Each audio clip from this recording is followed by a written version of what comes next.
What's going on, ladies and gentlemen? Welcome back to Auto Auction Rebuilds, and today we are going to take the gas tank off of the old GMC Sierra 1500.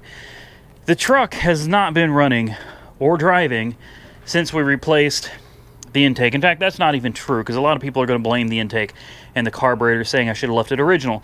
It has not run or driven since the carburetor started spewing gasoline out the side of it. It was running and was actually driving very well up until out of nowhere it just started puking gas out of the side of the carburetor, and it died right here. Now it will run, it'll start up, it'll run just fine, it'll idle just fine. You can give it gas and it takes off. I've driven it around. The problem is it has no power anymore. And see if we got any fuel in here. The fuel in the fuel filter here is like, you guys tell me, that's like almost orange or something. That's don't adjust your screen. That's I'm pretty sure gasoline is supposed to be pretty clear. So I think we're probably down to the very bottom of the tank, where we probably still have some rotten fuel, and the sending unit is not functioning. I've already tried messing with the ground and signal wire from the gas gauge. As you can see, the gas gauge is pegged out on full, so it could be a ground issue. We've got a new sending unit. We might as well just drop the tank. It doesn't look like it's that hard. I'll climb under here and show you what I'm seeing. Looks like you got to take this plastic cover off. There's a few bolts down here, or two, I believe. Looks like we got another one right there, and probably another one down, and then there's another one right there, and another one down at the end over here by the catalytic converter. And then there are 4 bolts on each side of the bracket that holds this in place. Let's see if I can get you up here to get a good view. There they are. Rust in my eyes. We've got 1, 2, 3, 4, and then the same over here. We've got another 4, and that should be it. The tank should start coming down. It looks like we got fuel lines that run right here. I don't think it's got the fuel lines right here, but I don't think we can really get to anything the way it's sitting right there. So we may have to take the hoses off back here. I don't know. We'll see. We're just going to trial and error this bad boy and try to get the tank off. Let's see what's inside of it.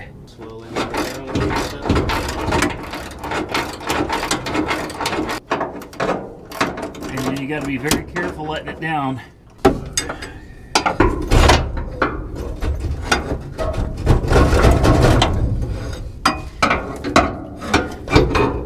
Okay, that side is definitely loose.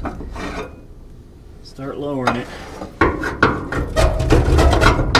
Oh, the gas to the tank hose. I already disconnected it. Yeah. See what happens.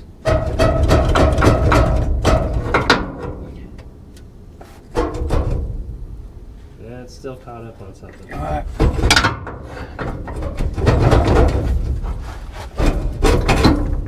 There you go. Start lowering it.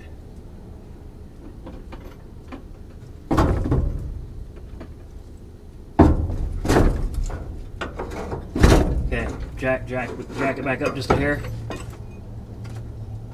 Right about there.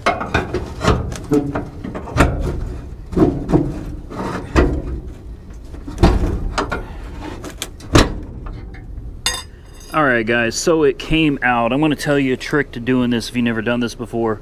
This is difficult. A lot of people that I saw on YouTube took the bed off to get it done, because the hoses for this bad boy sit right in here and you cannot get to them. This is exactly how the tank came out. So you can see there's the sending unit, there's your hoses, and literally they fit right up in there. Ain't no getting to them. What I did is I took a long pry bar and I reached in here and I got it hooked on each one of the hoses, and I just pushed it with my hands real hard, gave it a good couple tap, and eventually the hoses came off. Now I'm not reusing those hoses, so I don't care about them. Our ground wire right here, you gotta make sure you unbolt that from the back as well. You got your positive wire, which is hanging, well, it's hanging somewhere under there. But yeah, the tank is out. Now it's time to change the unit. What I'm going to do is, instead of reusing these metal lines that are in such a position that you cannot drop the tank easily, I'm going to bypass all of those. There are some rubber lines on the passenger side where those metal lines reconnect. Why they did it this way, I don't know. I really don't. It's a really stupid way of doing it. But what we're going to do is we're going to go back. Let me see where these lines are here for you. There we go, right here. Yeah, hopefully you guys don't mind that little roller coaster we just did. But all those metal lines end up coming back right here to rubber hoses, and they connect here. So what I'm going to do is I'm going to bypass all of the metal lines that run all the way up here and all the way back where you cannot get to them at all.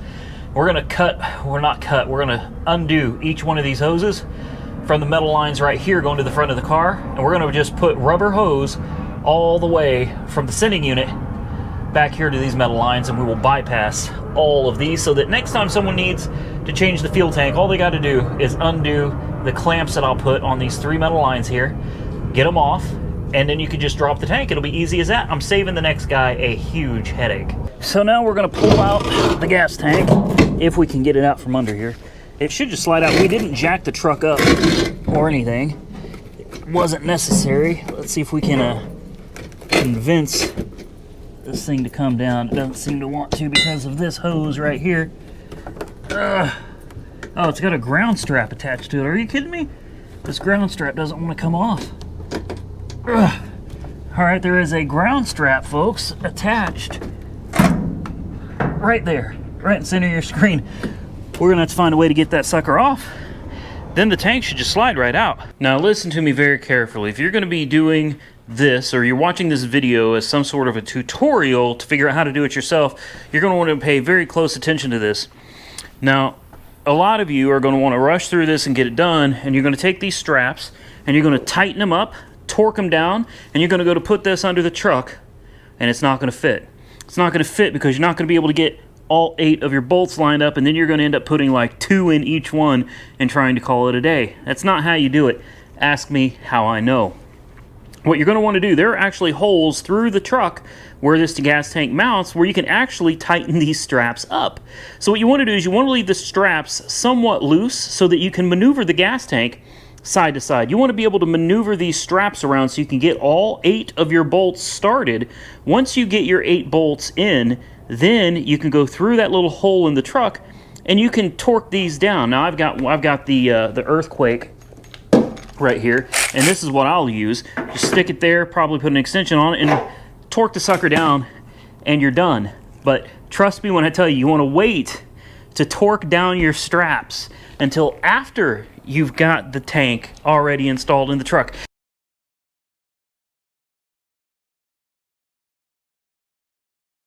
And that also goes for these front nuts right here as well. There's one there, and there's one there. Leave those just a hair loose. Go ahead and put them on now. Save yourself the trouble of doing it later. You can get to these from under the truck.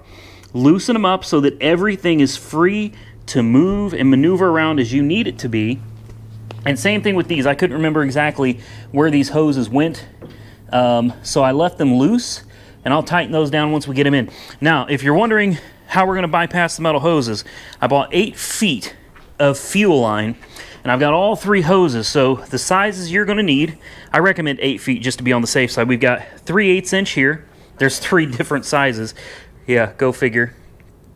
3/8, 5/16, and 1/4. I got 12 hose clamps. We're going to bypass all that metal line, and 8 feet is probably far too much hose. I better be safe this far. I don't want to have to run to the parts store again. So I got 8 feet. We will route this, bypass the metal lines, put this tank in, and hopefully, fingers crossed, the truck is going to run properly, and hopefully the gas tank is going to work as well. So it is time, ladies and gentlemen, to test the new fuel tank. We haven't put any fuel in it yet. We haven't tried to start it yet. The gas gauge, look at her go. All the way to empty. Perfect. Perfect. It's nice to see the gas gauge work. That's a positive sign. Now, we're going to throw some gasoline up in this bad boy. Let's see if we can. I don't think I can do this one-handed, ladies and gentlemen. Hold on. Hold on to your horses. There we go. Let's push this button and let her go. Get this gas in it. Make sure we got nothing leaking underneath. And we'll try to fire it up. Cross your fingers. So we've got the gasoline in it. Now it's time to find out if it runs. Now it's going to take a while to prime the system, obviously. See if the gas gauge moved. No, gas gauge didn't move at all.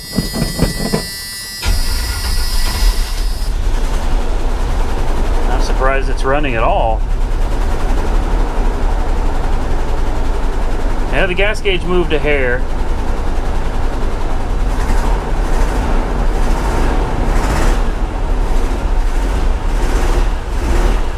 That's still not running great.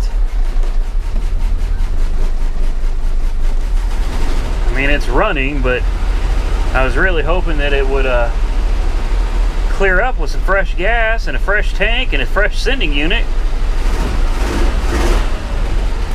It's just not running right at all. You can hear it.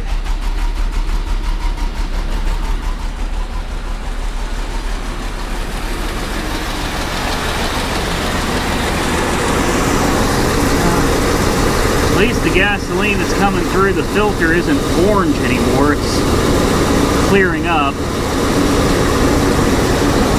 There's definitely a possibility that we're going to need to change at least the spark plugs. I think the plug wires are probably all right, but it'd probably be worth it to change the spark plugs in her. We may have valved one or two out from the way it was running. Gasoline is starting to come out clear though, so obviously we're still working a little bit of gunk through the system. We'll let it run for a while, and at least it's running. This is more than this thing has done in, well, it's been about a week now. And the gas gauge is working, so it's a start. So here it is, the next day. And I'm hoping that we finally have this like 90% sorted out. I just put the new fuel filter on. There's no fuel in it at all. Brand new. Hasn't been started. This is a first cold start. We did drive it around yesterday, filled the tank up with premium unleaded. It's got 91 octane gasoline in it. So we got a new gas tank, new sending unit, new fuel filter, and I've adjusted the electric choke. So hopefully that's all set up. I have not tried to start it today. Now, one thing I did notice is last night the diaphragm in the fuel pump went out. So it started leaking. It's intermittent. It's not leaking right now, but last night it was definitely leaking. That's why there's cardboard under there. So we're going to have to get that fuel pump changed out. I don't have time in this video to do it. I played with the timing some more. I replaced the spark plug wires last night because we had a dead miss, and as it turned out there was one spark plug sitting somewhere over here if I didn't lose it, and it looks like I may have actually lost the spark plug that was the culprit. Let's see. No.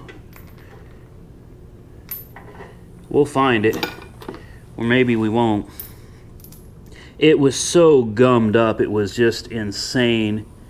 Here's the spark plugs I took out of it. Anyway, it's got brand new plugs in it now. This is it. You can see how dark this is. Yeah, that plug was completely dead, not firing. So she's got new spark plugs in her, and she's running great. To me, it seems like we are lacking power. So I'm going to take it out on the road again now that I put a new fuel filter in it. There is a possibility the fuel pump could potentially be weak and it's not supplying enough fuel to get this thing going. But it definitely feels like we are lacking in the power department. I mean, don't get me wrong, the truck is no powerhouse, but it's just not driving as strong as it used to. And with all these new parts, the thing should be doing phenomenal. So this will be the first start of the day here. Let's see how that goes here. Hopefully fire right up. And it did. High idle.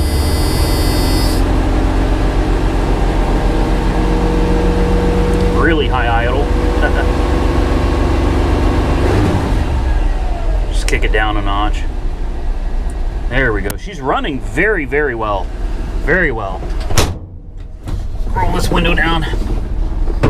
Seatbelt for safety. And then we can get on the road. And let's find out if she's doing any better. Let's try not to run into the Porsche. I got to get this tint off the windows. It's not your screen and it's not my camera. If you guys see how cloudy this is literally the old window tint that has been worn completely down to almost nothing. My horn just fell off.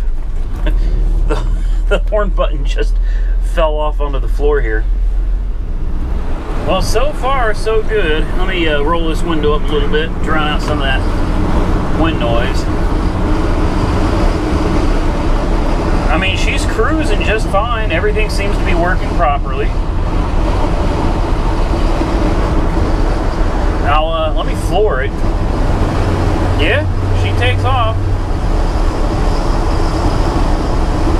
Okay. Well, ladies and gentlemen, we just may need to switch out that fuel pump. And God, we need some window seals over here badly. This thing is whistling and leaking like a son of a gun. Not bad. We'll get this dash pad replaced, get that fuel pump replaced, and the power steering pump started leaking out of the front seal, the shaft seal, so we'll end up having to probably replace that seal or maybe replace the pump. Other than that, though, the truck looks like she is good as gold. So here's where we're at. It runs, it drives, it's definitely not powerful, and I'm seriously concerned that it may not even be able to pull a trailer. Now, it pulls itself just fine up and down the road, even with the air conditioning running, but it just, I mean, it's a V6, you know what I mean? It's a 4.3 liter V6. This thing is not meant for towing. It's basically just a drive-around truck. It could just be me. It really could. I mean, with all these new components on it, timing is good. It's got fresh fuel. We've got a new cooling system on it, new hoses, new gas tank, new sending unit, new spark plugs. I'll put new wires on it today. But I mean, I think that the truck is honestly running very, very well. It's a solid running truck. Just got to get that fuel pump replaced, and we got the new tires on it and everything. I think it's in as good a shape as it's ever going to be for what it is, for being a V6. Now, I know we probably spent too much money, $700 or so on the intake and the carburetor. We could have dropped in a 350 and the thing would have been a whole lot more capable. I wanted to save the old engine. I can't really explain why. There's no real reasoning behind it. In fact, if anything, it doesn't make sense to have spent that much money on the little 4.3 liter when we really could have dropped a 350 in it and turned this into a very capable truck. I just wanted to save the little engine that could, I guess. And here it is. It runs, it drives. It's something that came from Copart for $400, and we've turned it into a solid daily driver. Still a few more things to do. We'll replace the dash pad. I got to get this window tint scraped off. We'll go get the windows tinted. The power steering pump is going to need to be replaced. Probably a few more little minor adjustments here and there, but overall, the truck has really come a long way since the day we brought it home, and I am very happy with the $400 beater truck. And honestly, I love the patina. I love the little rust spots. It's perfect. So with that said, that's going to conclude this video. We got a lot done. The truck has been dead as a doornail in the driveway, and it is up and running again. I want to thank all of you for watching and making this possible. If you enjoy the content, please give it a big thumbs up. Please share the video. That helps me more than you could ever possibly imagine. Just sharing the video with your friends on social media makes a huge difference. To all of you that have been longtime subscribers, thank you. To the new subscribers, welcome to the channel. Consider clicking that bell icon. Follow me on Instagram. You're going to see updates way before you see them on YouTube. Instagram is Auto Auction Rebuilds. And stay safe out there, everybody. I will catch you all very soon in the next one. This should be Monday's video, so happy Monday.